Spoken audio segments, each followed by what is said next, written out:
Si te interesa la simbología en el arte, ya está disponible mi nuevo libro, El Prado Sagrado. Más detalles en la pestaña del vídeo.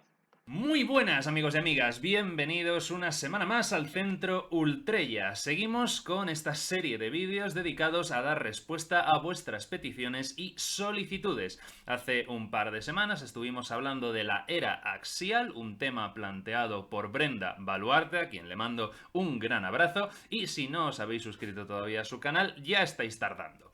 El tema de hoy, como podéis ver en el título, es la New Age o Nueva Era, un tema propuesto por Chaos Sara 11, muchas gracias, a través de una publicación en Instagram. Me he referido en algún vídeo anterior a la New Age de forma un poquito apasionada y ahora me gustaría tratar el tema de una forma más sosegada, más serena, más crítica, más acorde con lo que se espera de un historiador de las religiones, que bueno, es lo que estamos trabajando ser. Así que con este propósito comenzamos.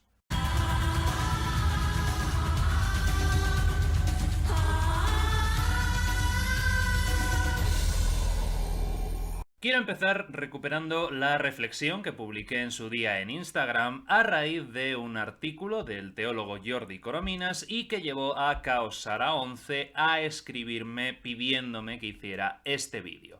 La publicación decía lo siguiente. Siempre me ha llamado la atención que gran parte de los seguidores de la nueva era afirman no ser religiosos sino espirituales.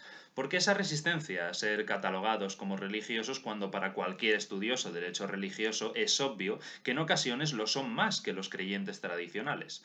Seguramente porque para ellos la religión implica autoritarismo, jerarquía, institucionalización, sistematización de doctrinas y rituales vacíos de significado, mientras que lo espiritual remite a una fluidez de enunciados que no necesitan cohesión, a la ausencia de autoridad, a la no necesidad de largas formaciones y a un tipo de rituales muy variables. Algo característico de la New Age es la adopción de doctrinas provenientes de religiones orientales como el hinduismo, el budismo o el taoísmo, que se mezclan con una visión gnóstica del mundo en un envase occidental, pero al sacar esas doctrinas de su contexto original adquieren un significado muy diferente. Por ejemplo, el concepto de la encarnación, que es uno de los que más oigo repetir. Para la nueva era, la reencarnación es un movimiento necesario para el crecimiento espiritual, como una etapa de la evolución espiritual progresiva que comenzó antes de nacer y continuará cuando muramos. Pero para el hinduismo, todas nuestras malas acciones serán castigadas sin remedio en la próxima vida. Esto además justifica de maravilla un orden social. Las castas bajas están pagando en ese estado por los crímenes que cometieron, mientras las castas altas son premiadas por sus buenas acciones. Por lo tanto, no es extraño que la India entendiera el ciclo del samsara como una rueda infernal según la cual toda la vida humana es dolor. Como digo, esto fue una reflexión general mía a raíz de publicaciones que estoy muy acostumbrado a ver que ensalzan la espiritualidad y reniegan de la religión, y creo que esto se hace por lo que he comentado ya en varias ocasiones. Me parece que existe una muy mala comprensión de lo que es la religión debido precisamente a cómo se ha experimentado en las últimas décadas la religión. La nueva era pretende ser un movimiento que no renuncia al aspecto espiritual o trascendente del ser humano, pero libera de todo lo que considera un lastre en la religión, que es lo que ya hemos comentado, la institucionalización, la jerarquía, la sistematización de doctrinas o unos rituales desprovistos de significado, por ejemplo. Es importante saber que la New Age o Nueva Era es un movimiento muy heterogéneo que empieza a desarrollarse en la segunda mitad del siglo XX y que responde a la celebrada Era de Acuario, una de las supuestas 12 eras zodiacales sobre las que trabajaban las asociaciones de alquimistas, ocultistas, teósofos y astrólogos de aquella época y todavía hoy en día. Se supone que la Era de Acuario, que ya habría empezado, trae consigo un hermanamiento global de la humanidad y una percepción distinta de la realidad a través de los ojos del corazón, lo que se denomina la conciencia crística. Es curioso esto, porque los cálculos para la era de Acuario comienzan en el momento del nacimiento de Cristo. Se habría pasado de la era de Aries, que estaría reflejada en el Cordero de Abraham, a la era de Piscis, que estaría manifestada en Cristo y los apóstoles como pescadores de hombres, para 2000 años después comenzar la era de Acuario.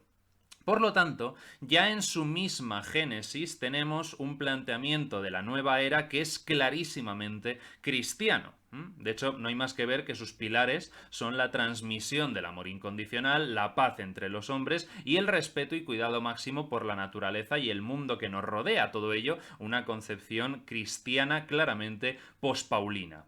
Sobra decir, me parece, que esta idea de las eras zodiacales carece de absoluto fundamento en la astronomía científica. Por cierto, un detalle importante. Aunque se empiece a hablar en el siglo XX de la era de Acuario como esa nueva era que traería un periodo de paz, amor, prosperidad y realización a la humanidad, en realidad sus promotores no se están inventando nada. La idea de una edad dorada para la humanidad se encuentra ya en las religiones abrahámicas o en la edad de oro del mundo clásico o en la Satya Yuga del hinduismo. Entonces, digamos que es una noción ya presente en religiones antiquísimas. La idea de era astrológica de Acuario y nueva era, que es al final lo mismo, es ante todo una esperanza, un movimiento de corte claramente escatológico que parte de la creencia de que cuando el Sol pasa, entre comillas, de un signo zodiacal al siguiente, la criatura atribuida a la constelación que le sirve de fondo, el toro, la cabra, el escorpión, etc., influye de alguna manera en los seres humanos. Esto es uno de los principios de la astrología.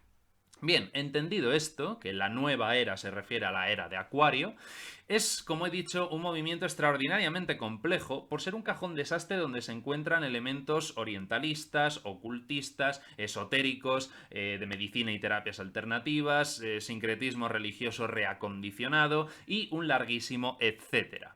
Los teóricos de la nueva era predican que ya en nuestra época ha comenzado esa nueva edad de paz, bienestar y armonía universal. Yo eso personalmente no lo veo y de hecho hay algunos teóricos de la nueva era que tampoco y que afirman que en realidad el Sol no saldrá de Piscis para entrar en Acuario hasta, agárrense, el siglo XXVII. Algo me dice que no estaré aquí para verlo. Como he dicho, hay teóricos que por ejemplo, emplean para referirse a la nueva era el término movimiento, ya que carece del carácter institucional, dogmático y cultural que se suele asociar a las religiones. Pero también hay otros teóricos que dicen que la palabra movimiento tampoco es adecuada porque implica una organización y una administración de la que la nueva era carece. Dorín Valiente, que fue una gran figura del siglo pasado de la Wicca y el neopaganismo en general, afirmó que la revitalización actual del interés por la brujería, la magia y lo oculto en general, todo ello formaba parte de la llegada de la era de Acuario. En efecto, la nueva era propone un regreso al ocultismo, a la hechicería, a muchos elementos considerados hoy en día supersticiosos y da nuevos nombres a prácticas ancestrales pasadas, eso sí, por el filtro occidental capitalista, además de incitar a participar en prácticas como la adivinación, la telepatía o el espiritismo. La verdad es que es muy complicado hablar en profundidad de la nueva era porque muy a menudo sus postulados son contradictorios. Al tratarse de un sincretismo tan libre, de una interpretación de mitos y religiones inconsistentes en sí mismas, se dan casos realmente llamativos. Por ejemplo, un seguidor de la nueva era puede aceptar sin problema el dogma cristiano de la divinidad de Jesucristo. De hecho, en la base de la nueva era, precisamente todo esto de las eras zodiacales, la era de Piscis, inmediatamente conlleva esa idea de la asociación a Cristo, eso ya es una idea cristiana. Entonces, un teórico de la nueva era, aún inconscientemente, puede adoptar el dogma cristiano de la divinidad de Jesucristo, al mismo tiempo que adopta la doctrina dármica del karma como mecanismo de justicia, mientras promueve la comunicación con los espíritus de los difuntos y a la vez niega la existencia del infierno. Entonces, esto también es muy interesante porque parece haber un interés generalizado en sesgar estos préstamos de mitos y religiones, rechazando las más duras o difíciles y solamente aceptando las más agradables, en un ejercicio de cherry picking realmente notable. Puesto que es un sistema de creencias y prácticas a la carta, por así decirlo, un seguidor de la nueva era puede hacerse practicante al mismo tiempo del Reiki, una terapia de medicina alternativa japonesa creada en 1922, del yoga, que es una disciplina mental y física que se origina en la India probablemente en el segundo milenio antes de nuestra era, y también de la Cábala, que es una escuela de pensamiento esotérico del misticismo judío que alcanza su pleno desarrollo en los siglos XII y XIII. También se relaciona con el veganismo, con la acupuntura, sesiones de contacto con supuestos ángeles, tarot, espiritismo, distintos tipos de adivinación, ocultismo, etcétera, etcétera, etcétera. Como era de suponer, la nueva era bebe mucho de los postulados y escritos de figuras como Elena Blavatsky, Alice Bailey o Rudolf Steiner. Hay algunos historiadores de la religión que definen la nueva era como una subcultura religiosa descentralizada que tiene su origen en la contracultura de los años 60 y alegan que muchas personas se sumergen en algún aspecto, en algún elemento de la nueva era, debido a una crisis personal o social fruto de la crisis mayor de la posmodernidad y el posmaterialismo, además de por la falta de información y formación sólida en ciencia, historia y religión que padece un elevado porcentaje de la población. Me parece un análisis bastante acertado. La crisis de la modernidad, después del holocausto provocado por el nazismo, los gulags soviéticos, la devastación industrial del planeta, todo ello ha propiciado la aparición de lo que algunos llaman tradiciones de vivencia inmediata, como lo que alberga la nueva era, y también han propiciado la aparición de todo lo contrario, la aparición de tradiciones vividas de forma fundamentalista, es decir, sin aceptar ninguna confrontación con la razón crítica.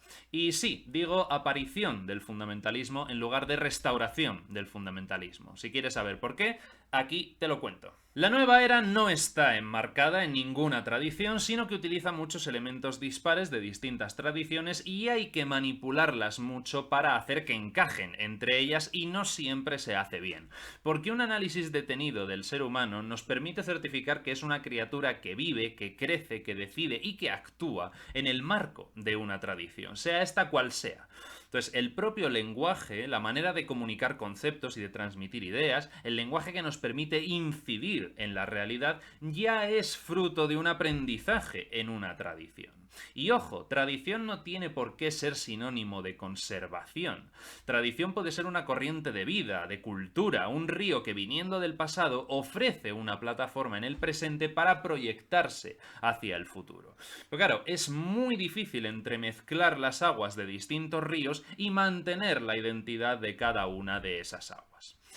Para terminar el vídeo, conclusiones. Creo, y es mi opinión, que en efecto hay en la actualidad una profunda crisis a todos los niveles. Lo que funcionaba hace unos años ha dejado de hacerlo y ahora estamos en ese periodo de transición. Y toda transición conlleva siempre un replanteamiento del marco espiritual del ser humano. Es inevitable. En los periodos de profunda crisis es cuando, por ejemplo, el pueblo judío desarrolló toda su teología mesiánica y apocalíptica. Entonces, la nueva era no es tan nueva. He hablado hace ya bastante tiempo con dos personas que estaban metidas en varias cosas de la nueva era, y lo que más les hacía enorgullecerse, que tiene narices que uno de sus postulados sea precisamente la eliminación del orgullo, pues lo que más les hacía enorgullecerse era que ellos vivían una espiritualidad que definían como verdadera, ¿no? Como auténtica. Era una espiritualidad personal, una espiritualidad del hazlo tú mismo, no como las personas religiosas que consideraban ovejas ignorantes a las que manipulaban. Me resulta muy curioso, como ya he comentado, que esas mismas doctrinas de las que se burlan son utilizadas luego por la nueva era como si fuera un buffet libre. En muchos casos, además, de la mayoría de ellos, la nueva era lo que hace es occidentalizarlas y las capitaliza también y muchas veces le da sentidos completamente distintos a las concepciones originales. Que eso no es ni mejor ni peor, o sea, esto es simplemente un hecho. Creo también que hay un abuso de la experiencia subjetiva, ya que no solo se atañe al fenómeno espiritual, que sería muy interesante hablar de si la espiritualidad demanda una vida independiente o una vida con cierto grado de comunidad, sino que también se aplica esa subjetividad y relativismo a la realidad misma. Por ejemplo, la nueva era defiende que una persona escéptica no podrá nunca practicar la telepatía porque su mente ya se cierra ante esa posibilidad.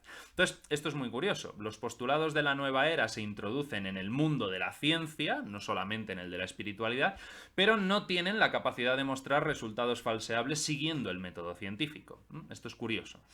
Se produce además también en muchas ocasiones un rechazo a la ciencia que llaman oficial. Y claro, esto lleva también en numerosas ocasiones a una visión llamada, en mi opinión, mal llamada, misticismo, a una visión mística, que se basa en la teoría y en la experiencia propia. Por ejemplo, cuando en una práctica de la nueva era no se obtienen los resultados esperados y prometidos, no se piensa que haya un error en la teoría, sino que no se ha obtenido el resultado esperado por la interferencia de fuerzas, agentes sutiles o energías varias. Es todo en realidad muy similar, yo diría que en muchos casos hasta idéntico, al pensamiento mágico del que habla James Fraser en La Rama Dorada, típico de los pueblos primitivos. Por ejemplo, la ley de la atracción. O sea, son creencias, supersticiones, que surgieron en los primeros estadios de la religiosidad humana y que fueron desechados e invalidados hace ya cientos de siglos. Entonces, entiendo perfectamente la aparición de la nueva era, del movimiento, si queremos, tampoco sé muy bien cómo llamarlo. Lo de subcultura me interesa, creo que es un término bastante acertado, lo de subcultura religiosa descentralizada. Pero bueno, para referirnos en generalmente, entiendo perfectamente la aparición de la nueva era por las circunstancias sociales y culturales en las que vivimos. Entiendo también que la gente anhele el contacto con lo trascendente y que las religiones denominadas históricas, tal como las han vivido o conocido, pues no les funcionen y que busquen la divinidad en sí mismos o fuera, en la forma de extraterrestres. Pero me parece que esto es volver a un estadio muy primitivo de religiosidad. En esto sí que comparto la idea que tiene Karen Armstrong sobre el momento religioso que estamos viviendo. Y efectivamente creo que es regresar a unos estadios que ya se demostraron inválidos en su momento. Y eso, claro, eso en el mejor de los casos sí se hace con seriedad, porque anda que no ha habido casos también sonados de fraude, estafa, abuso sexual, prostitución y hasta homicidio. Pero bueno, eso ahí la nueva era no tiene nada que ver per se, sino que tristemente eso es parte de la condición humana. Claro, la nueva era es buena, es mala, ¿qué tal? Digamos que es comprensible. Es lógica, en cierto sentido, precisamente por el momento histórico en el que nos encontramos. Es demasiado pronto, creo yo, para entrar a valorar el impacto positivo o negativo que tendrá la nueva era en la historia de las religiones y en la experiencia humana. Entonces, lo único que puedo hacer es observar su desarrollo y ver dónde termina todo esto. El tiempo dirá si efectivamente estos valores que, insisto, fueron desechados hace cientos de siglos, en la situación histórica actual funcionan mejor de lo que lo hicieron entonces, o simplemente estamos volviendo a algo que ya existió, que no funcionó y tenemos que darnos cuenta de nuevo que no funciona. No lo sé, no sé exactamente cuál será el futuro, pero estoy convencido de que será muy interesante verlo. En fin, el tiempo lo dirá. Nada más por mi parte, queridas amigas, queridos amigos, muchísimas gracias por haberme acompañado un día más. Espero que os haya gustado este vídeo, sobre todo a ti, Chaos Sara 11, que es quien lo has pedido. Y continuaremos en las semanas siguientes con esta serie de vídeos que me habéis solicitado. Así que nada, muchísimas gracias por estar ahí una semana más, confío en que estéis bien y nos vemos en el próximo vídeo. Cuidaos mucho y como siempre, Ultrella.